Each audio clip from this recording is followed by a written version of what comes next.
उपमुख्यमंत्री सुनेत्रा पवार यांनी सुनील तटकरे यांना तातडीने भेटीसाठी बोलावलं असल्याची माहिती सूत्रांनी दिलेली आहे।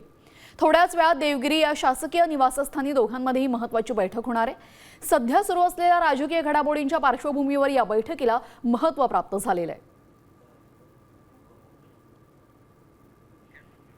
सुनेत्रा पवारांनी सुनील तटकरे यांना भेटीला बोलावलेले आहे। गेल्या 2 दिवसांमध्ये आपण पाहतोय राष्ट्रवादीच्या गोटात सुद्धा वेगवान हालचाली सुरू आहेत। काल पक्षातूनच सुनेत्रा पवार यांच्या नेतृत्वाला आव्हान देण्यात आलं होतं आणि त्यानंतर आजची ही भेट अत्यंत महत्त्वाची ठरते। आपल्यासोबत आमचे प्रतिनिधी गिरीश कांबळे जोडले गेलेले आहेत।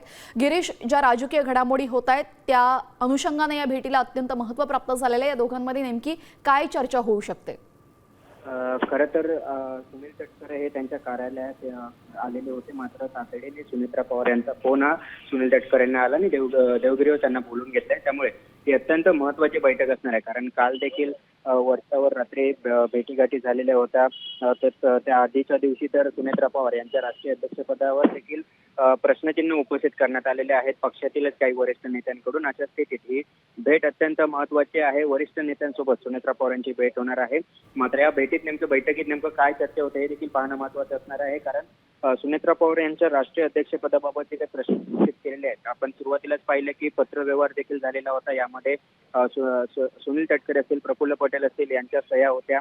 ज्या काही घटनेमध्ये बदल केले गेले होते त्या सगळ्या संदर्भातील जे काही संभ्रम होते त्यात आता पुन्हा एकदा नव्याने राष्ट्रीय अध्यक्षपदाबाबत जे काही प्रश्न उपस्थित केल्यामुळे पक्षातच कुठेतरी आता हे अंतर्गत जे काही कुरबुरे आहेत सुरू असताना समोर आल्यानंतर ही तातडीची बैठक या ठिकाणी सुनेत्रा पवार यांनी देवगिरी बोलावली आणि त्या दृष्टीने आता हे सुनील तटकरे देखील तातडीने आता देवगिरीच्या दिशेने निघालेत। मात्र त्या बैठकीत आणखी कोण नेत्यांना बोलवण्यात आलंय हे देखील पाहणं महत्त्वाचं असेल। त्यामुळे देवगिरीत आज नेमकी काय खलबत होत आहेत याकडे साऱ्यांचं लक्ष असणार आहे, कारण सध्याचं सगळं राजकीय जी काही चर्चा सगळ्या सुरू आहेत त्या पूर्णपणे राष्ट्रवादी पक्षाच्या अवतीभोवती सध्या सगळं काही सुरू आहे आणि अशा स्थितीत ही बैठक बोलवण्यात आल्याने तातडीची बैठक असल्याने नेमकं काय राष्ट्रवादीत सुरू आहे हा प्रश्न आता सध्या उपस्थित केला जातो। त्यामुळे नेमकी काय चर्चा होते बैठकीचा अजेंडा काय आहे, गिरीश, नेमकी काय चर्चा होत आहे हे पाहणं महत्त्वाचं ठरेल। तुर्तास धन्यवाद दिलेल्या सविस्तर माहितीसाठी। साम टीव्ही मी नेहमी पाहतो, त्यावर दाखवलेल्या बातम्या रिलेट करतात।